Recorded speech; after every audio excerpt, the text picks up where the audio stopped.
අපේ අනුර කුමාර ඉන්නකම් එවුන්ට ඒක කරන්න බෑ.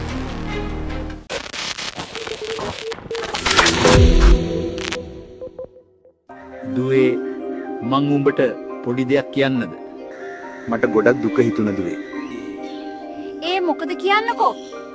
අපේ අනුර සහෝදරයට විපක්ෂය ගහන මඩ. විපක්ෂයේ අය බලන් ඉන්නේ මේ රට වැටෙනකන් සීයේ. ඔබ බය නැතුව ඉඳපන් දුවේ. අපේ අනුර කුමාර ඉන්නකම් එවුන්ට ඒක කරන්න බෑ. ඒක නම් ඇත්තමයි සීයේ. අපේ අනුර සහෝදරයට ගණන් බෑ කිව්වා.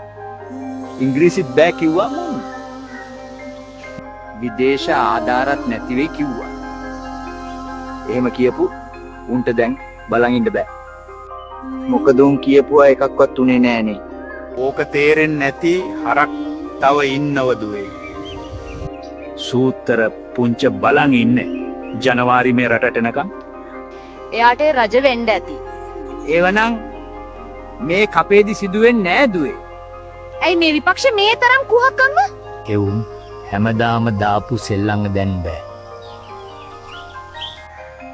මං ආසාවෙන් බලන් ඉන්නවා. සූත්‍ර පුංචි ඇතුළට යනකම්. දැන් ඉන්න විපක්ෂය නම් හරිම විනෝදජනකයි නේද? ඒ ගැන නම් කියලා වැඩක් නෑ දුවේ. මං ඉස්සරහට එන වීඩියෝ එකකින් ඒ ගැන කියලා දෙන්නම්කෝ.